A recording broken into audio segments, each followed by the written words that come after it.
Paramania Radio. Tune in to the Chris and Wayne Show every Thursday night at 8 o'clock on ParamaniaRadio.com. Up aboard the Haunted Ship of Doom and join Captain Chris. It was the government secretly outside of the studio. Skipper Wayne. I think it's time you get the Kraken out of your butt. Deck Wench Joe. Yeah, I got stuck on the corner. And of course, Cabin Boy Todd. Oh, look where I'm sitting. And always remember our motto, don't just listen to the mayhem, be a part of it.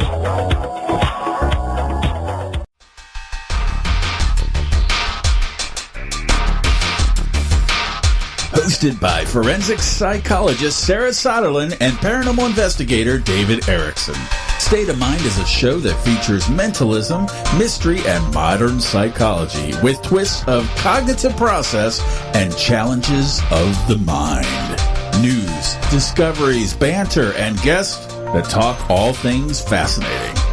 Join them every Tuesday at 9 p.m. Central, 10 p.m. Eastern, only on ParamaniaRadio.com.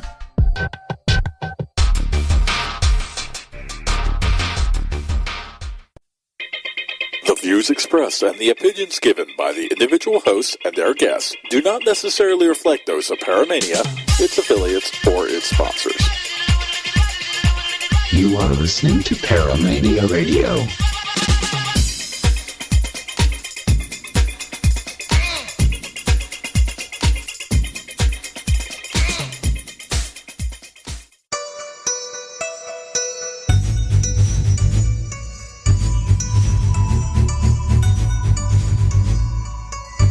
You're listening to the Parasearch UK radio show with your hosts Kerry Greenaway and Jay Lynch, right here on Paramania Radio.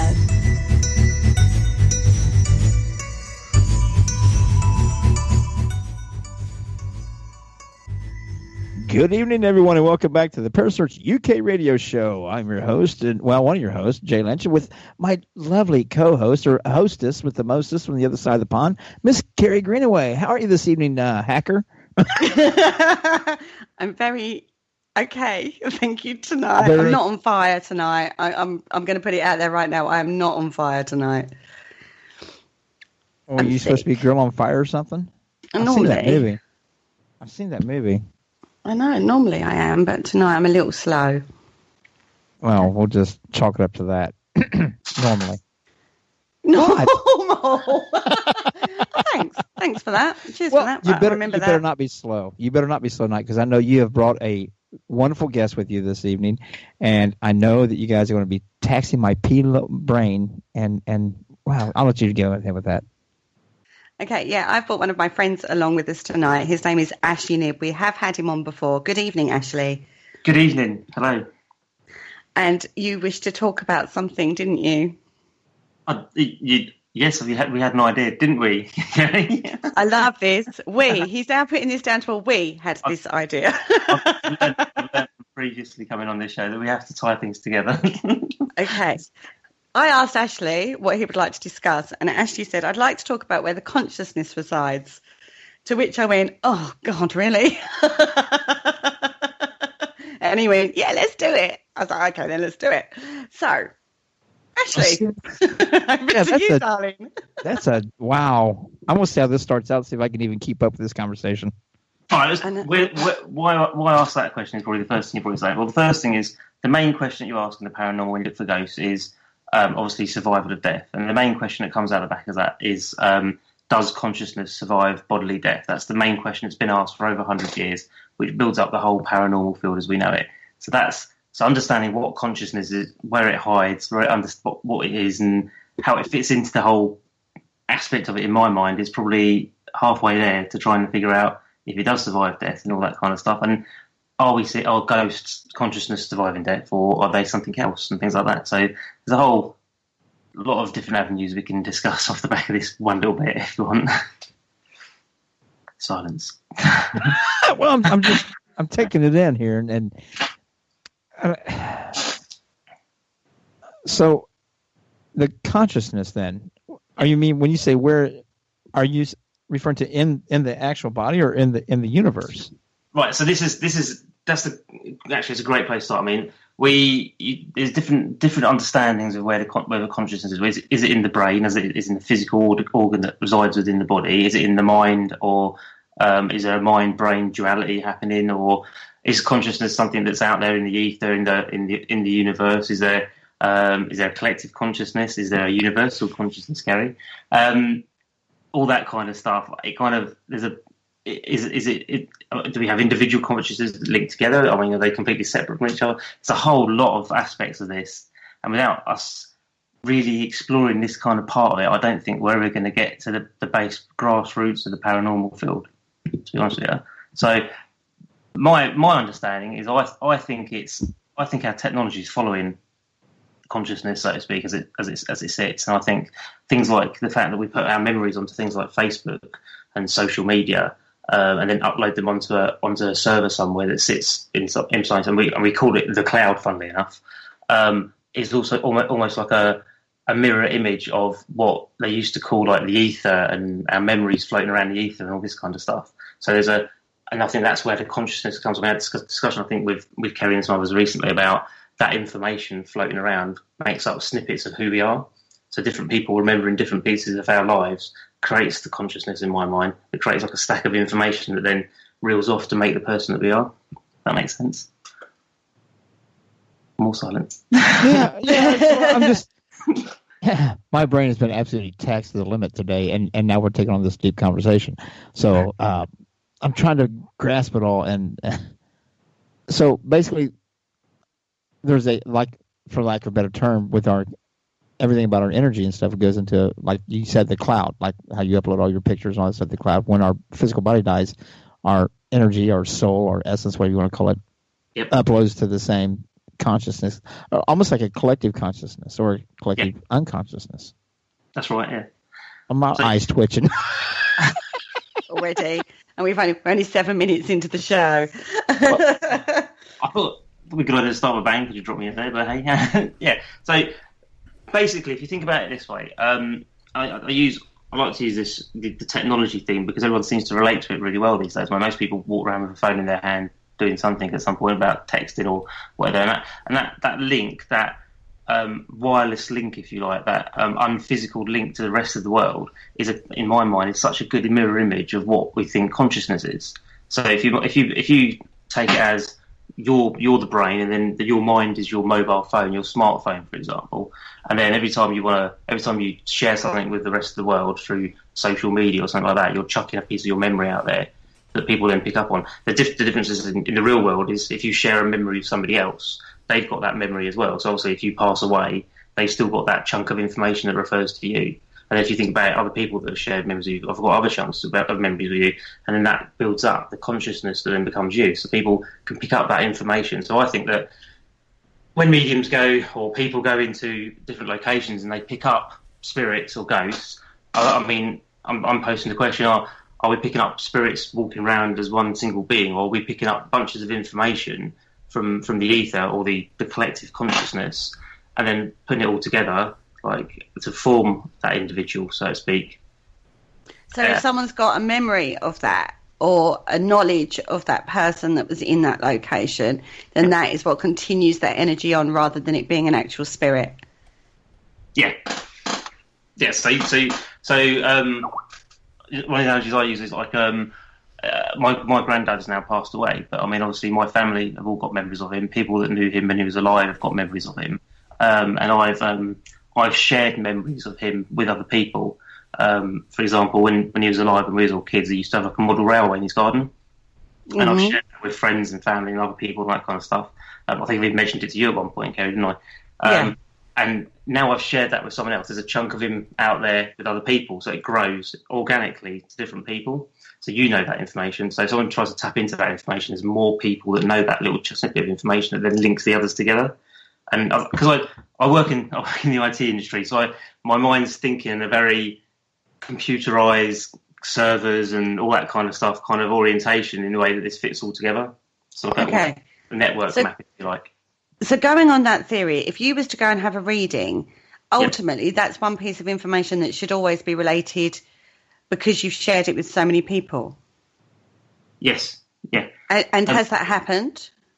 Yes, it has actually. I went to Royal Oak and Swanage. I think I mentioned on this show before, and the medium there, Terry Powell.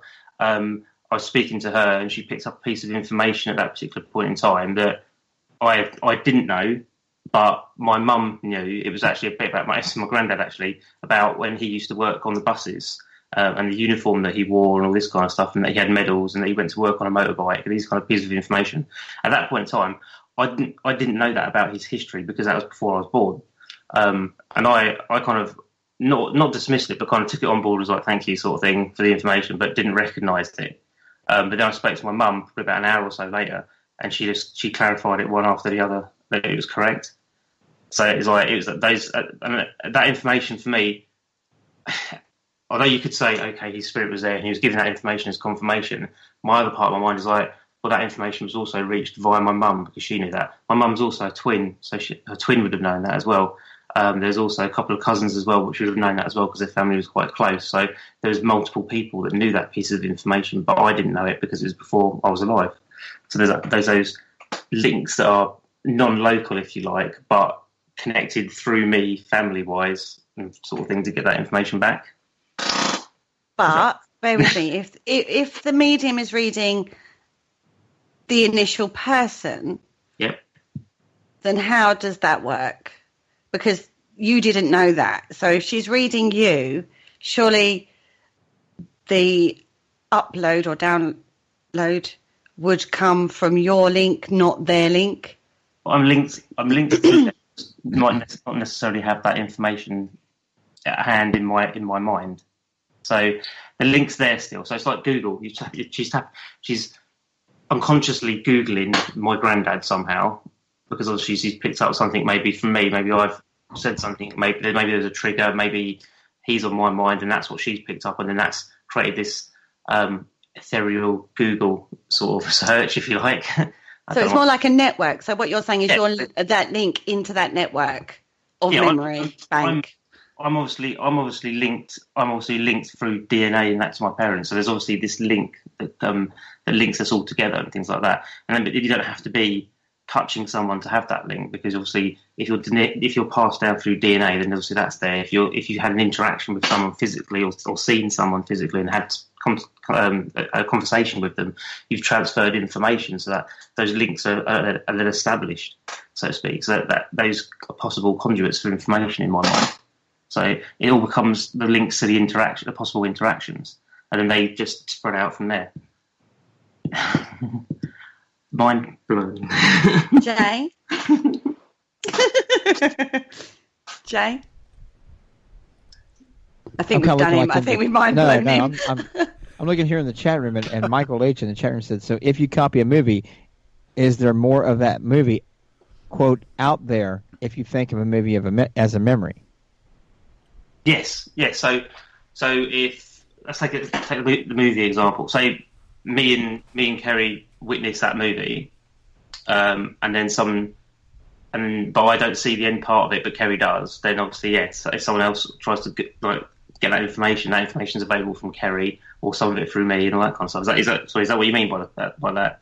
So yeah, so it's the information is available through different people, different sources, but it comes back to the same place. If that makes sense. Not very good at explaining it. I am back asleep. Okay. So right. Let's bring this back to more. It's a very conceptual philosophy. Yep. In your way of thinking, you're not seeing the mind-body as a duality, or are you? This is the weirdest thing where I don't know if I tripped myself up or not, but I kind of think there is, because I think there's different levels, obviously. So obviously you need the mind, and you need the physical brain, obviously, to hold the hardware of the computer, if you like, and then the mind's like the different levels of software that you get, and then the internet connection, if you like, that then connects you off into the ether to everybody else that's got the same stuff. So you're all connecting by the same thing, and if you like.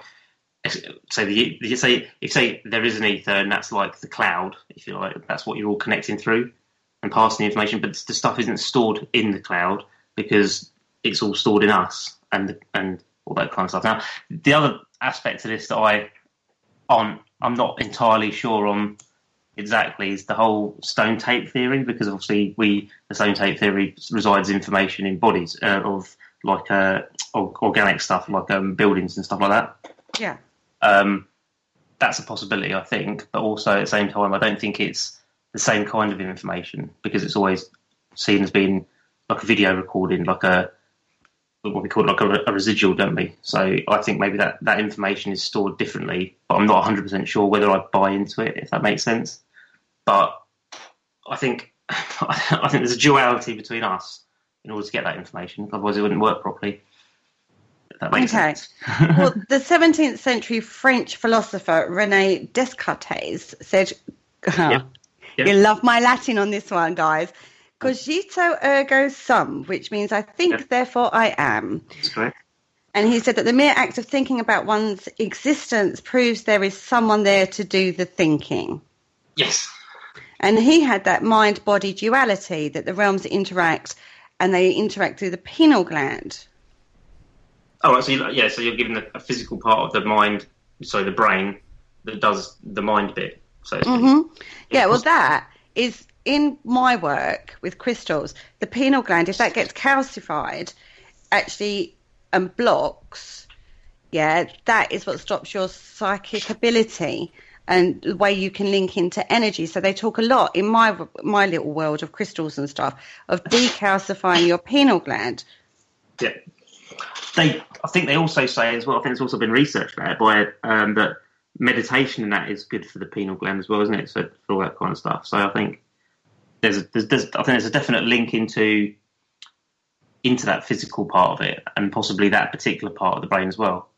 We need to learn a lot more about the brain itself to understand how it works and how it fits in, don't we? But there has been studies done in the scientific realm trying to work out where consciousness is in the brain, and there's lots of theories. Well, not theories, because they've looked at it on a physiological point of view, that it is all to do with like the electric signals that go off in your brain and how you store memories and stuff. Yep. And even going down to people like Freud and Jung, they're not saying it exists external to the body, they're saying it exists internal to the body. Yeah, that's right. But that doesn't discount what I just said. I mean, the memories are still stored locally, aren't they? So they're stored as part of the physical element. The connection's the mind part. Does that make sense? Run that by me one more time. So we store the memories locally, as in like into our physical body. Yeah. Yeah. Right. So as long as we're alive, all those memories for our life are stored within us.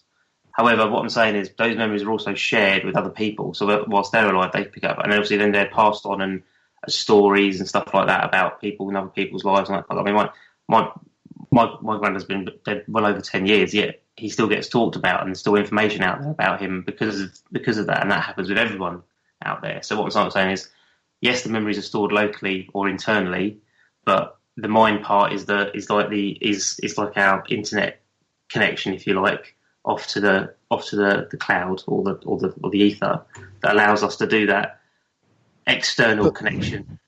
Sorry, go on. Oh, but my problem with it is that as we all know, that even if an individual tells their own story over a long period of time, say I had an experience that I had happened when I was in my teens, and now I'm telling it when I'm almost 50. My memory of it and it has changed and it's altered from what really happened. And when you tell a story to somebody else and they tell it to somebody else, it's nowhere near the original story. So this energy, this collective consciousness now that you're saying, if it's all being stored there like a cloud, not all that information is factual and true, because the stories are always manipulated and remembered wrong. Do you know something, Jay? I totally agree with that. I think as well, from some of the investigations I've done, the information that's come through, it seems almost as if the information is almost similar, but not quite right sometimes. And I think you hit the nail on the head there. I think sometimes the information gets, what they call it? Like Chinese whispers, isn't it? And that's we call it telephone, where you tell somebody this and they whisper around the room. Time it gets back to the original person, it's never what it was really started out as. That's it. I think that occurs as well. I think information gets passed, or you've got perception in there as well. You have to remember. So two people could be in the room and witness the same event and walk away with a memory of the same event, but their perception of that same event would be completely different. And they're understanding. So that's why they always separate people out when they witnesses to a crime or an accident or something like that. They always separate them out because each person's seeing it from their perspective, and somewhere in each one of their stories is where they actually overlap, where the truth really lies. So each memory would be loaded up, but each memory is a skew of what really happened, a personal perception or a personal interpretation of the events that they witnessed. So therefore, the information on this level would actually be unreliable at best. Of course, I totally agree with that. I think most of the information that we get from communications is often unreliable because it's not entirely, well, it's often hard to stack facts against it. I've spent many a time in a library or a records room trying to find dates and stuff to relate to certain things that I've been given over communications and never got very far, to be honest with you. So it's a difficult one because it has that element of perception in there. It has that complexity of it. But I think the only way you're going to really find out about how it works is if you can sometimes connect those dots a bit better. See, that just changes my whole perspective of doing EVP sessions, because if it truly is a human spirit or energy or whatever you want to call it, and they have all their personality and their memories of when they were alive, and they're trying to communicate back, if we can't tell the same story properly now as a physical form, why would we be able to do it years later after we've deceased? We've really had time to manipulate that story and change it around and get the facts wrong. EVPs were a great example, and one of those that kind of like dropped into my head about it fitted in with this as well, was when I started doing that psychic projection experiment onto like an EVP device, and it worked. For me, that was like, hang on a minute. So if we can think something and it ends up on an electronic voice recorder, then how do we know that we're not doing that when we're trying to take an EVP in the first place? Because then it fits into the whole concept that we might be actually just projecting that information on there anyway. So I've tried a couple of experiments using digital and the old analog recorders or tape recorders, and so far we've not been able to imprint anything on here. We've been working with a group called Hope Initiative that's been doing some research on different recorders and things. See, we could imprint that. So to have you say that you've had that happen, that's amazing to me, and it gives me hope that maybe we can duplicate that in one of our experiments. I think I've only had it happen once, mind you, but I have. Yeah, but still, it happened. If we get somebody else to duplicate do the same sort of experiment, and duplicate the same results, then if we continue to that's the thing with science, is being able to recreate or duplicate the situation over and over again. Exactly. So it's actually developing and building a pattern here. And that's what kind of threw me about EVPs. So I used to love EVPs, not just because of what they were, but also, possible spirit voices, but also because of the fact that they were so misunderstood sometimes. But when I had that happen, when I heard that from my own ears, I mean, it was a Sage paranormal event with Brian Cano actually, and literally there was voice recorders, including my own, all around this table, and we all sat around this table, and we all projected this one word. I think it was Gollum actually onto this one voice recorder. But the only voice recorder, the interesting thing which got me as well, because things like this get me, is the only voice recorder, actually two voice recorders picked it up, were the two voice recorders that were all projected in. So in one corner there was these two voice recorders and they picked it up. All the other voice recorders around the table didn't pick anything up. So it's almost like, not only was it projected onto the right voice recorder, but it was like almost a geographical location within the room had been projected on as well. So nothing else had picked it up. Because you'd think with an audio recording, you'd think that all the other ones in the area might pick it up, but it was completely just those two in that small area that picked it up, and everything else got picked up. So the fact that the possibility of what we might be able to do with our minds alone kind of made me think, hang on a minute, things might be not quite what we thought we were. Okay, well, we've had a couple of comments on this so far. Now, first of all, we've got a Michael H in the chat room who says, Descartes has demonstrated that those were only thoughts, going back to that comment, And then he has asked also, so where is consciousness in Ashley's view? Where is consciousness? Yeah, so where is consciousness in Ashley's view? Is it in your mind or is it out there? I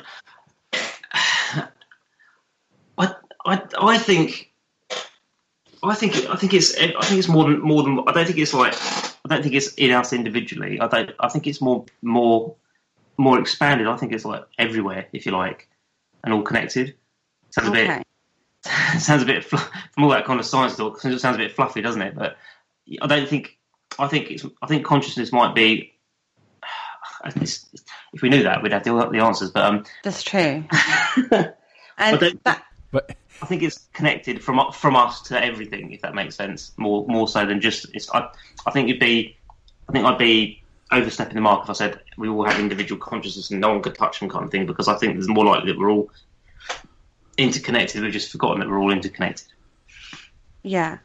Well, Cheryl Phillips, we've got actually in the Paramania live feed on Facebook. So good evening, Cheryl. Thank you for joining us. She says it would depend on the intensity of the experience. She believes that could be why some memory transfer onto EVPs or coming through would, be a possibility. It'd be the intensity of the experience. And Gavin Heaney, who is with GSI, said that they tried that EVP experiment that you were talking about with Brian J. Cano. They tried that when Brian was with them and nothing happened. But it was very interesting to try. Yeah, and I spoke to Brian about that because I said the first thing I asked off the back of that, because it worked with us, I said, how many times does this work? And he did say, to be fair, it rarely works. And he said you've got probably thousands of times that he's tried it where it hasn't worked. And there's very, very few that it has worked, but it has worked a few times, he said. So, and obviously I witnessed one of them. I think for it to work as well, you have to have a certain set of circumstances in place and stuff like that. And the word we picked on that night was one that a group of them that had been, I think, together most of that day, doing bits and pieces before the investigation, they had been knocking that word backwards and found bounds between them, and it was part of an ongoing conversation and joke that they'd been having as well. So the word was related to something that had been happening all day, rather than just a random out of the air kind of word. So it almost like built its own energy throughout the day because they've been talking about it. So when you actually sat down to do the experiment, it then had that sort of like energy weight, I suppose, behind it because it was forefront of everybody's minds because they've been talking about it. It meant something rather than being a random word, so to speak. So rather than just going into an experiment and going, right, guys, what word should we pick? I think it needs to have some kind of link, maybe to a memory or an emotional situation. I mean, that one for most of them guys that day was something funny because it was built around a joke and a laugh that they'd been having all day. So that was quite a prominent kind of state that they all was good, and they had positive feelings about it as well, which I think is important as well. I think just plucking one word out of the ether, one word out of the air isn't going to work because it's not got anything. It hasn't got any intent with it. But that does go back to what Cheryl said about the intensity. Yeah. Behind it. Yes. Yeah. Okay. So that's a fair point. I mean, who knows? I mean, we don't know, do we, Jay? Oh, absolutely not. I'm actually sitting there trying to take all this in big time. It's a huge concept to try and wire your brain through to going on the tech talk.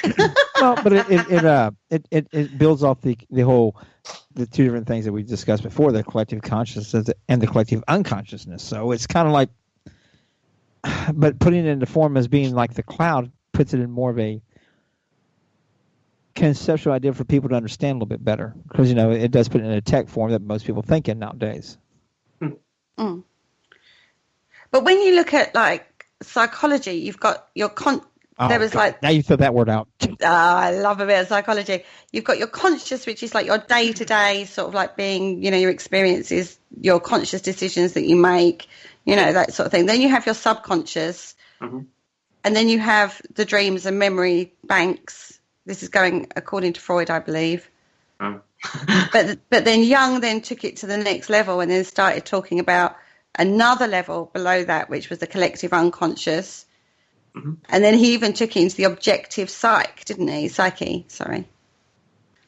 Yeah, he did. I mean, I'm not an expert on psychology or Jung or Freud, but I mean, I've read a little bit, and yeah, I mean, yeah, I think if I remember rightly, Jung's collective unconscious, was about the links between humanity across the planet, was it? So basically, like why if you went to one part of the world that had never been connected with another part of the world, basically building the same shape, like pyramids, or using the same kind of inscriptions and all this kind of stuff, which was really similar. So there was a kind of a link between them that they couldn't have had physically at that point in time.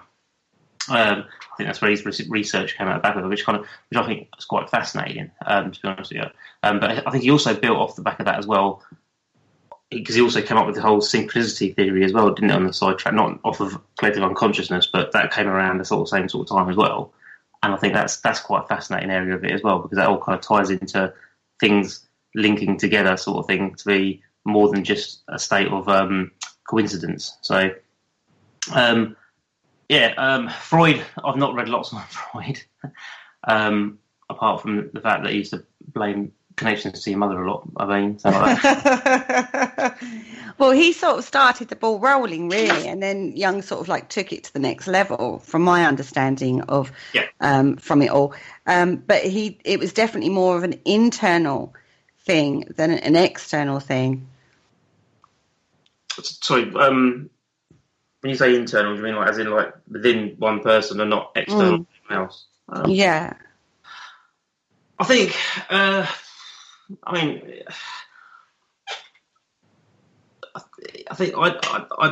started thinking of that it was all in that kind of concept where we're all internal, but then there's certain theories out there that link us all together in certain different ways. I mean, one of the theories is Gaia theory.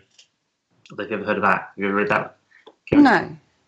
Basically, British scientist, I think it was. I want to say Lovejoy, but I don't think that's his name because I think that was a character on TV.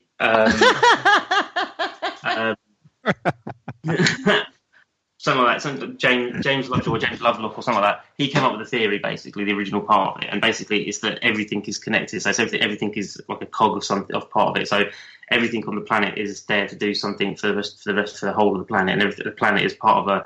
Well, they've expanded it now further, so the planet is obviously part of the star system, and that does something part of the galaxy and part of the universe. It all grows out organically into the rest of the universe, and it's all connected and works together in certain ways for things to happen in the way they're supposed to do. So obviously, it comes like things like the butterfly takes a little tiny beat of wings can have a massive effect somewhere else. So if you think of it that way, everything has to be connected in some shape or form if it has an effect on something else and somewhere else. So there must be some kind of connection, whether it be physical or metaphysical. And I think that's where us as individuals like to think we're individuals, but also I think we're more connected than you think. And I think that's where telepathy then drops into the conversation, and that the information and research that's been done on telepathy that I think kind of proves that kind of connection and that ability to see beyond using the mind's eye, so to speak. The Gansfield experiment, for example, that's been done to death, that I think now probably really does prove the ability of telepathy being out there. So, I don't know. What do you think? Okay, so we have Richard in the chat room. He has said, as regards the garbled information in the cloud, wouldn't this explain why when people claim to contact the deceased, this explains why the information usually received is not really that interesting, i.e. the spirits never really have anything really important to relay apart from hello, goodbye, go die, etc., etc. Random words. I've only ever had go die once, where it wasn't quite said in that. It wasn't actually quite said in those terms. It was something a little bit more extreme than that. But you know, I've only ever had that once, and I still think that was somebody else mucking around on the board.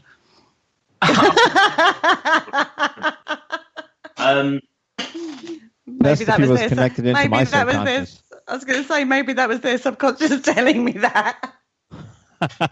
I don't know. So there's the question, guys. Garbled information. To be fair, that makes it that fits in with what I was saying earlier. The information's garbled because it's chunks of memories or separated memories making up a consciousness post death. So basically, the different chunks of different memories from different people are being plumbed together by someone who's tuning into that individual and those things and pulling that information from different sources. So then you end up with random pieces of information that don't often fit together very well. Now, that's not entirely true. Go on. Well, it's almost come together like me, like you're like, well, to me, like a dream, because that's basically your subconscious running wild and you have everything that you've ever experienced, heard, smelled, tasted, touched, seen, whether it be on TV or whatever, stored in your subconscious memory, and it all just kind of crams together, and it makes no damn sense. So this kind of like, in a way to put it, some of this information in, if it's in this cloud and it's not factual information because people retell stories differently each time they tell it, it's pretty much your subconscious running wild then. And it's not actually a collective subconscious. It just could be our own personal subconscious imprinting into our beliefs. It could be, I mean, this is a difficult point as well. I mean, it could be information from somebody else, like another memory, but it could be our own, what do you call it? Imagination. Wishful thinking. Wishful thinking, yeah, as well. You have to remember as well, in a lot of these situations, people are going into investigation to try and find ghosts and spirits, and obviously you then get, I mean, everyone's familiar with audio and visual pareidolia. There's no reason why we couldn't have information pareidolia, where we're finding chunks of bits of information, we're filling in the gaps to make up the pattern that we want to find. So there's all those kind of concepts that need kind of looking into a little bit more, I think. I mean, but I don't want to think people may say here saying there's no such thing as ghosts and there's no such thing as spirits. I think there are ghosts and spirits, but I think their definition and what they are needs more research for us to understand what they are, so to speak. And if we're communicating with something, are we communicating with something, or are we just plumbing information out of something like the ether or something like that, or from other people? And it'd be nice to know what my quest is to find the source, so to speak, and understand what's coming from there, rather than to understand. But that's a common thing said by a lot of people, though. They don't disagree that something's going on. It's just what is going on. That's the thing, and like you said, where does that come from? Does that come from the power of your own mind, or does that come from an external spirit interacting with us? But so that's a common thought, particularly amongst the more, I hate this term, serious investigators, is that they know that there's something going on, but what exactly is going on, it needs to be clarified. No, see, I have, and I'm supposedly a serious investigator, and I have issues with people claiming that simple thing right there. They claim that they know what's going on. Really, you know that you have had a paranormal experience. You really do not know more than that. None of us do, because we don't know what's causing the EVP. We don't know what's causing the manifestation. We have absolutely no substantial proof to any of this besides the fact that we've had a paranormal experience. And a lot of them are so left open to interpretation that one person views it this way. I give my evidence to you, and you tell me what you find. I'm like, oh, no, that's not what happened. This is what happened. You wasn't there. You don't understand. So for them to say that we know, no, we don't. We really don't have any basis to know any damn thing that we're doing. I totally agree with that. I mean, I think that's where I've had this conversation with a few people as well. That's where I think we need a bit more honesty back in, where people sort of turn around and say, I just had an experience, this, that, and this happened, but I'll be honest with you, I have no idea how to explain it. I don't understand what happened. I don't even know whether it's something natural or normal that's happened. And then are people asking people to get involved to help things, like, rather than going, something weird just happened, it's most definitely a ghost, it's most definitely this, I know it's this, I know it's that. I mean, I know some people have belief systems where their faith is almost in that element, so they believe what they are, but I class those people, they've got mediums and stuff like that. I don't discount what they can do. I haven't got a problem with what they can do. I don't disbelieve their own belief and their faith or anything like that. I just think that what they're tapping into might be something different, but not anything bad. It just might be something different, or I'm not 100% convinced, or maybe I need more information so that I can accept. I agree with that. I always need more information, because, like I said, so much of this field is completely theoretical, and that's what always bothers me with being so theoretical. And some of it's not even theories. I'm still in the hypothesis stage, and people say, "Well, I know." No, you don't know. You can't prove anything that you just claimed, so you don't really know. You have a very good guess. You have an educated guess at most. But the open communication like you're talking about now, and I love to take my evidence and not even review it. I love to take my evidence and send it off to 2 or 3 other people and say, tell me what you find in there. And if you don't find anything, tell me. Yeah, that way, I'm not saying, well, you weren't there. It was this, because I'm very skewed on what I'm looking at, because I know I want to experience something, or I know I want to find something. So therefore, a lot of the EVPs, I don't hear what they tell me it is until they oh, didn't you hear it? No. What says this? Oh, okay, now I hear it. Did I really hear it, or did it just influence me? So I love to take my evidence and send them off to other people and let them review it. And if they find something and they weren't there, don't know anything about the situation, what's going on, then maybe there's something happening. That's basically science. That's peer review, basically, which is what we need a lot more of in the paranormal field, I think. Not just peer review, but we need peer review done in a way that people don't take it too personally when they get information back from someone else who's reviewed their stuff. If someone comes back and says, I listened to your EVP and I didn't hear anything, I think that's ego, and you can't change people with ego. I mean, that truly is. That's all about their ego. They want to have something, so therefore they're going to find somebody that's going to tell them what they want to hear. You have that also with clients too. I know people's been in residentials. We all have, and nothing there. And they'll call in another team, and then another team, and another team, until that finally gets that team to go, oh God, you got a demon. You better call Zach Baggins. Sorry, cheap shots. My bad. I was going to say, leave poor old Zach out of this. I'd like to leave him out of a lot of things, but it's not my choice. I'd like to involve him in a lot of things, but that's a different story. Naughty time with Kerry. That's a different show. Sorry, different network. Yeah. Here I was being so good and so serious tonight. See what you did to me? I know. It's all got quite heavy in this kind of thing, isn't it? So, okay, going back to the chat room. Okay, so Richard says the whole paranormal realm is still stuck in the Victorian era. 95% of investigators will still feel that this phenomenon are spirits of the dead and not look to other explanations. Do you agree with that comment? Yes.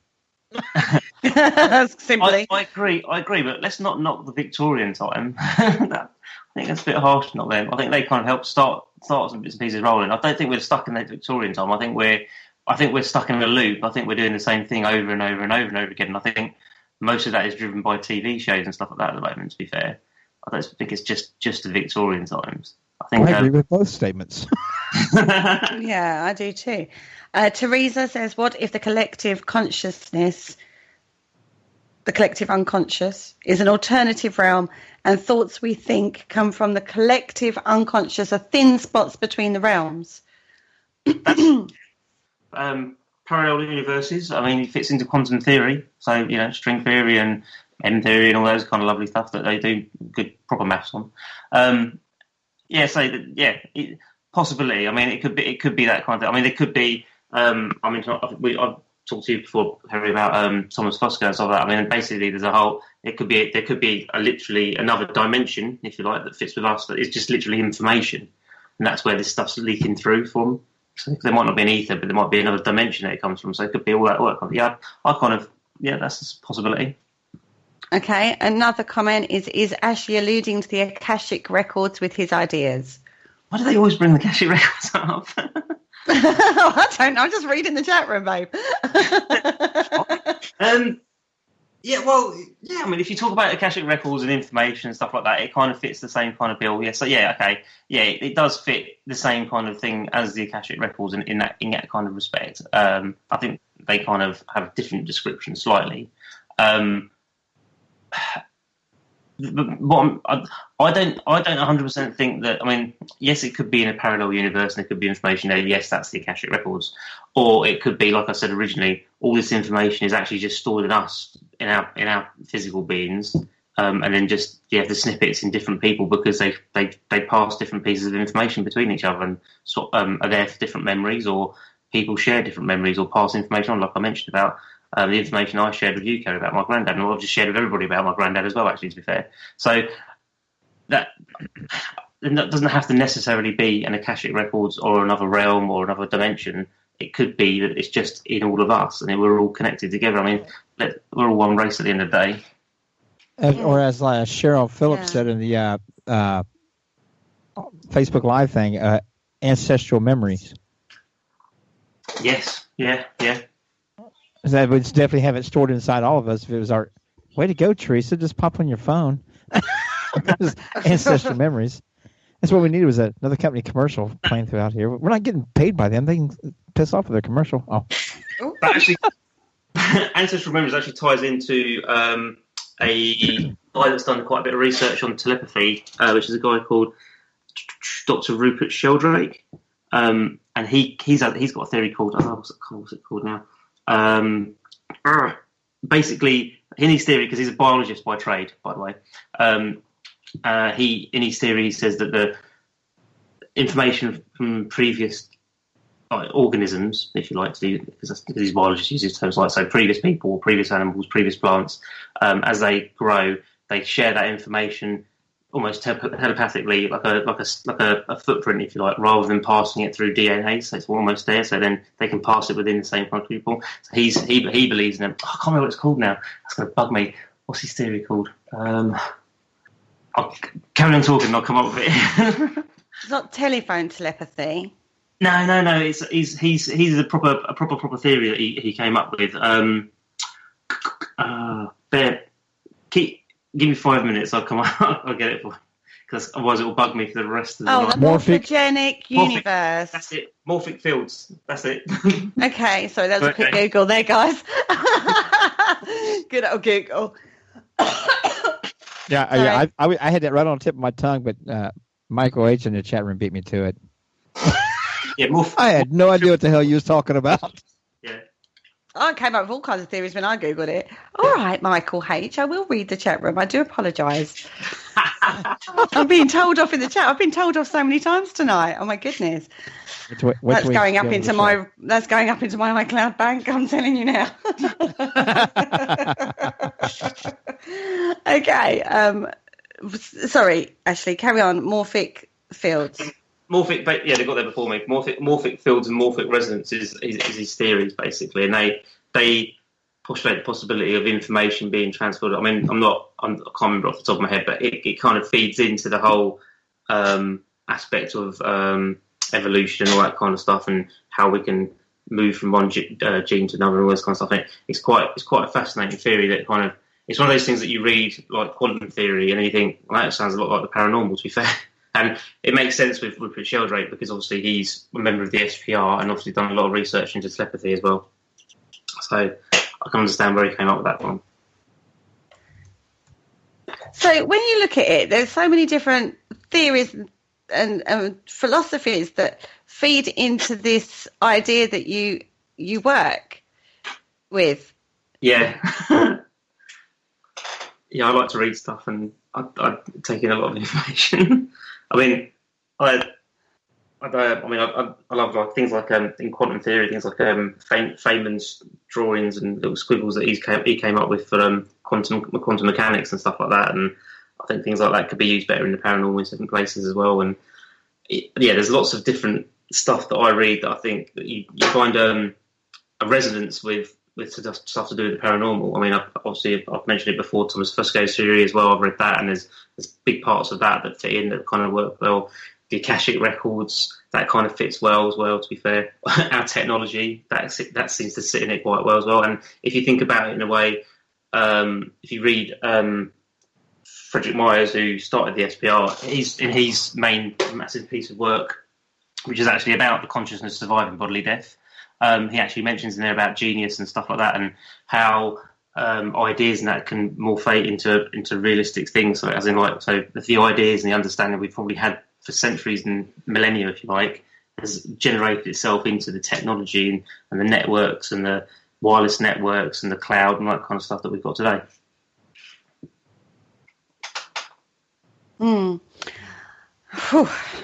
See, actually, mine blows me on a regular basis